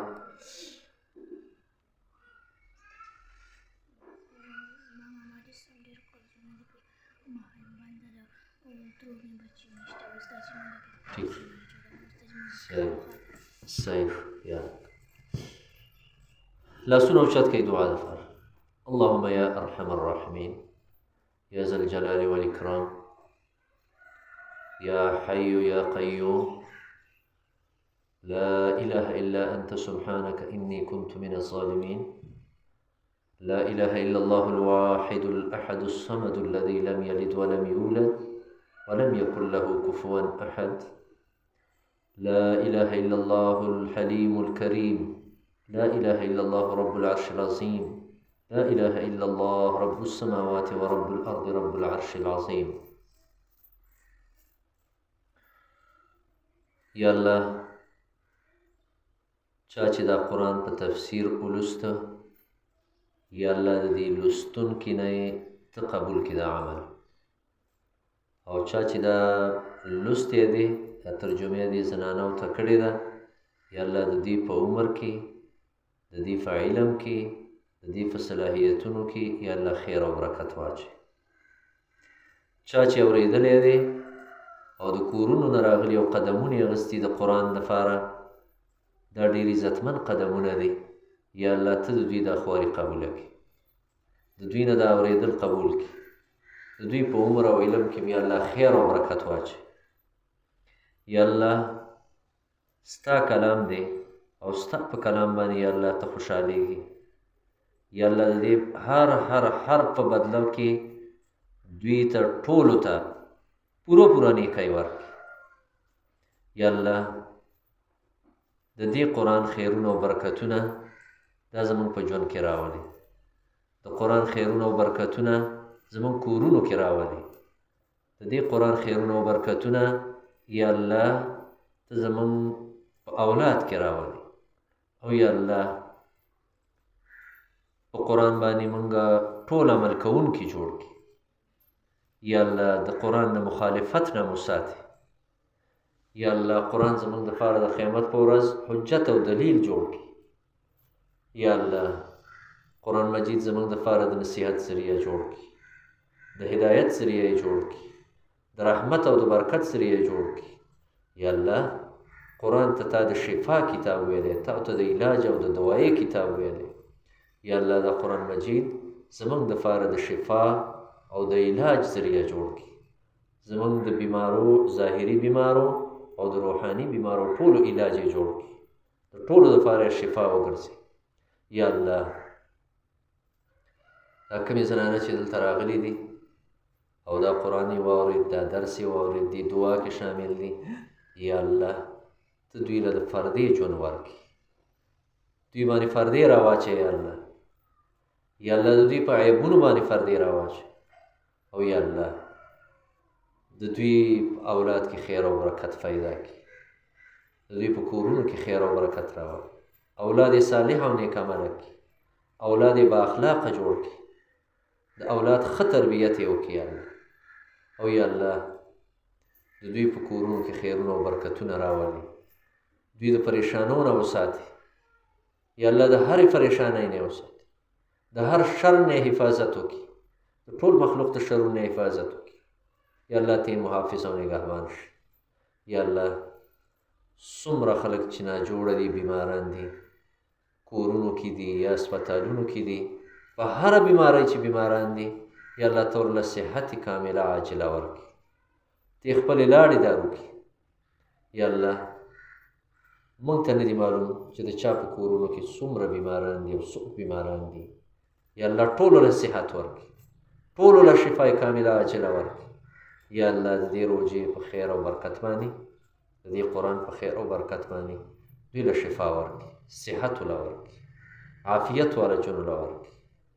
یا الله زموږ دې ګاونډ کې د شیرجان مور او پلار دواړه بیماران دي، هغه راته معلوم دي. یا الله ته دواړو له صحتونه ورکړي، او یا الله دا حالات فی آسان کړي.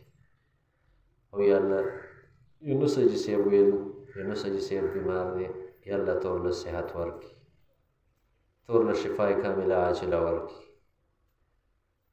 یا الله د ټولو نومونه نه شو یادولی، تا ته معلوم دي، ستا په علم کې دي. یا الله ته ټولو له صحتونه او برکتونه ورکړي، صحت ژوند وله ورکړي. کوم مړي د مسلمانانو چې شوي، یا الله د ټولو مغفرت نصیب کړي. زموږ دې کلي کې چې څومره مشران مړه دي، کشران مړه دي، یا الله د ټولو مغفرت نصیب کړي، ټولو له جنت الفردوس ورکړي. یا الله یا الله هغه خلک نن په قبرونو کې پراته دي چې هغه به موږ سره په جومات کې په یو صف کې ولاړو، ښایسته مشران وو. یا الله ښایسته مشران، او یا الله ښایسته او با اخلاق او با ادبه بهترینې مشرانې ښځې وي. یا الله تعالی درغلي دي، یا الله ته مغفرت نصیب کړي، ته ورله جنت الفردوس ورکړي. یا الله نږدې وخت کې چې دلته کم مړي وشو دې روژه کې، کم علما شهیدان کړي شو په دې روژه کې، یا الله ته د هغوی شهادت قبول کړي، او یا الله ته مغفرت نصیب کړي. یا الله دې کلي کې چې کم نږدې دې روژه کې یا دې روژې مخکې مړي شوي دي، معشوقه جي مړو، ګل لونګه جي صاحب الله دې وبخي مړو، داسې نور څوک وفات کې شوي، د چا په لرو خپلوانو کې شوي، یا الله ته د ټولو مغفرت نصیب کړي، ټولو له جنت الفردوس ورکړي. یا الله ته ترې نه راضي شه. او یا الله رب العالمین څومره پریشانۍ دي زمونږ او دا دلته چې راغلي کمې زنانه د دوی په کورونو کې، د نورو مسلمانانو کورونو کې کمې پریشانۍ دي، یا الله پریشانۍ یې ختمې کړي. یا الله د چا بچي نشته، صالح او نیکعمله اولاد وله ورکړي، دیندار اولاد وله ورکړي. د چا چې اولاد شته خو نارینه اولاد یې نشته، یا الله ته وله نارینه اولاد ورکړي. د چا بچي شته دی خو نافرمانه دي، یا الله ته یې فرمانبردار جوړ کړي، ته یې خبره منونکي جوړ کړي. یا الله د چا بچي شته دی خو بیماران دي، ته ورله صحتونه ورکړي. او یا الله څوک قرضداري، یا الله قرضونه یې د خپلو خزانو نه خلاص کړي. یا الله یا الله رب العالمین کمې مالي پریشانۍ دي چاته، د قرضدارو پریشانۍ دي چاته، یا الله نومونه یې نشو یادولی، ربه تا ته معلوم دي. یا الله ته یې بندوبست وکړي، یا الله ته یې دا قرضونه خلاص کړي، دا پریشانونه یې راوباسي. یا الله ته یې لاسونه ډک کړي د حلالو، او یا الله حلال رزق راکړي، د حرامو نه مو ساتي، د ایمان والا ژوند راکړي، د بېایمانۍ د ژوند نه مو ساتي، د حیا والا ژوند راکړي، یا الله د بې حیایۍ د ژوند نه مو ساتي. یا الله د هر طرف نه حفاظت وکړي، د هرې دشمنۍ نه حفاظت وکړي. د چا چې دشمنۍ دي، یا الله هغه دشمنۍ یې په دوستو بدلې کړي. زمونږ خپلوان دي، د هغوی کومه دشمني او عداوت دی، اخلاص سره هغوی یاد کوي چې الله پاک د هغوی دا دشمنۍ په دوستۍ بدلې کړي. او یا الله ته زړونه یو کړي، یو بل سره یې نږدې کړي. یا الله او یا الله کوم وفاتګۍ چې پکې شوي دي، مړ پکې شوي، یا الله ته یې مغفرت نصیب کړي، ته یې جنت الفردوس نصیب کړي. یا الله یا الله زمونږ دعاګانې قبولې کړي. یا الله ماښام کې کومې دعاګانې امت مسلمه غواړي، څومره مسلمانان یې غواړي، یا الله د ټولو دعاګانې قبولې کړي. یا الله رب العالمین د فلسطین د مظلومو مسلمانانو مدد وکړي. یا الله په دې روژه کې په هغوی بمونه ورېږي، یا الله د هغوی بچي شهیدان شو، د هغوی بچي ټوټه ټوټه شو کورونو کې، د هغوی کورونه وران شو، د هغوی زنانه ټوټه ټوټه شو. یا الله ته یې مدد وکړي، یا الله ته غیبي مدد وکړي، د غزې د مسلمانانو یا الله ته غیبي مدد وکړي. یا الله امریکا او اسرائیل چې ستا دشمنان دي یا الله ته په یو بل باندې اخته کړي او یا الله دا مظلوم مسلمانان د دوی نه بچ وساتي. یا الله زمونږ په دې ملک کې پاکستان کې امن راولي، دلته خوشحالي راولي، دا قتل و غارت د دې ملک نه ختم کړي، د علاقې نه ختم کړي. یا الله زمونږ د جوماتونو حفاظت وکړي، زمونږ د مدارسو حفاظت وکړي، زمونږ د علماو حفاظت وکړي، د هر طرف نه ته زمونږ محافظ او نگهبان شي. یا الله د چا چې کاروبار کمزوری دی ته په کاروبار کې خیر او برکت واچوي.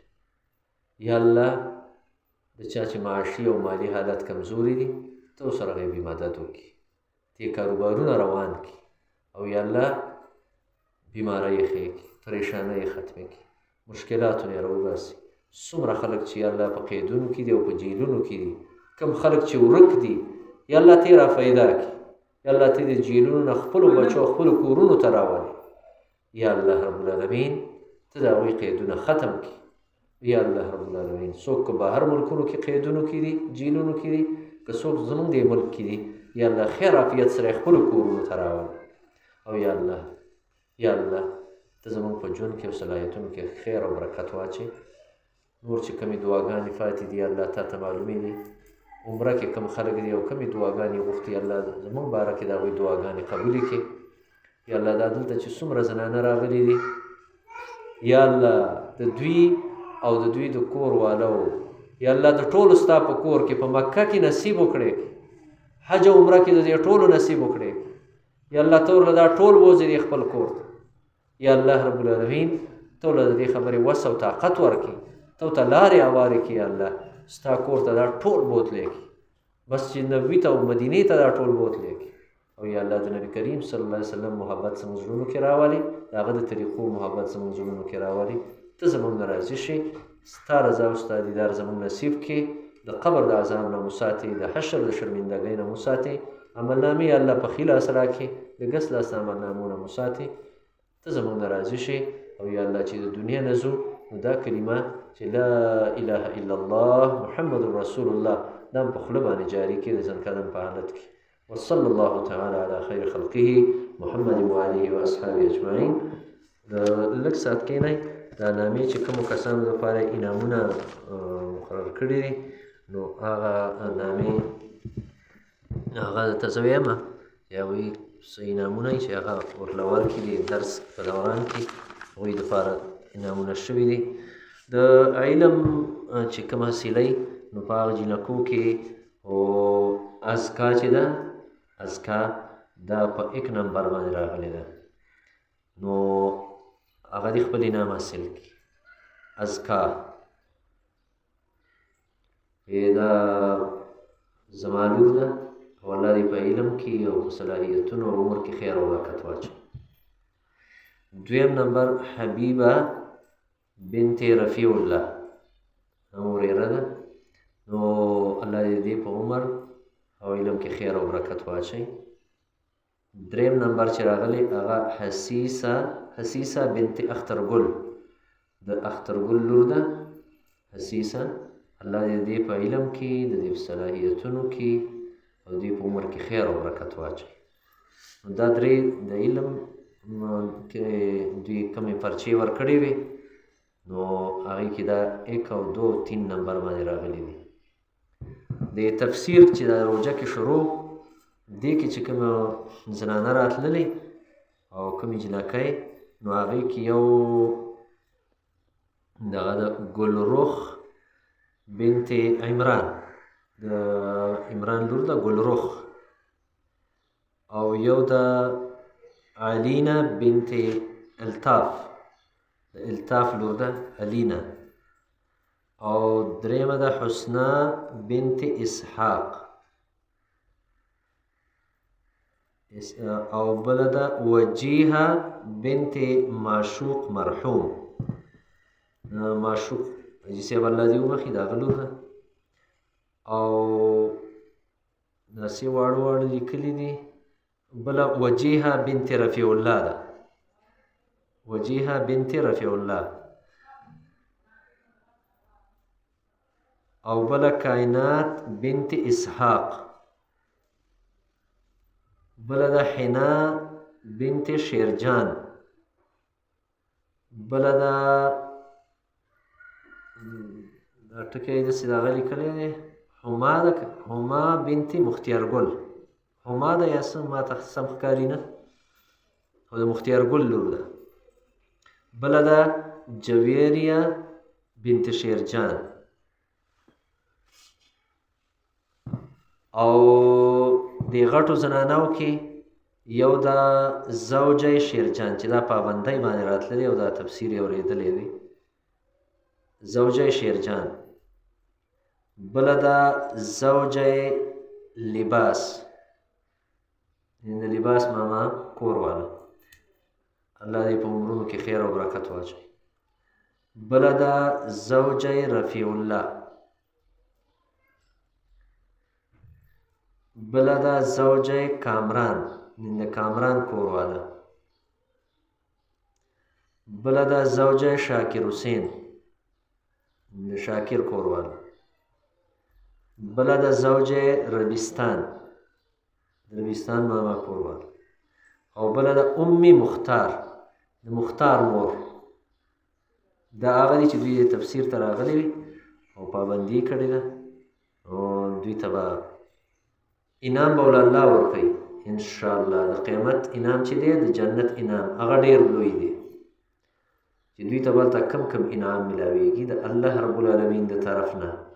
دا د دنیا لږ څه داسې یو یا دهاني غونتی، نو الله پاک هم په دې عمر او په دې علم او په دې ټولو حالو ځالو کې خیر او برکت واچوه. او دغه اعلان بیا هم واورئ چې اختر پسې فوري به د جنکو داخلي د علم دپاره هم کېږي، اوله درجه کې او دویمه درجه کې، او بل دا دی چې ناظرې او دغه چې کوم جنکۍ دي نو هغوی فوري به داخلې وکړئ ریولی دلته. خو دا د داخلې سره به خامخا چې مور یې ورسره راشي، مور چې هغوی داخلي. او یو دا یوه رانه هېره وه رښتیا، دا خو دا د بل کاغذ باندې زوجه علي حیدر، د علي حیدر کور واده هم پابندۍ سره راغلي، دوی ته به انعام میلاو شي. الله خوشحاله که. خو بس زر تر زره ماشومانو له بیا داخلې وکړئ. جزاکم الله خیره. او الله پاک هم دا راتلل قبول که، او الله هم دا قدمونه د نیکۍ په تله کې واچو. جزاکم الله خیر. او الله پاک دې د اطهر نه بهترین سړی جوړ کړي.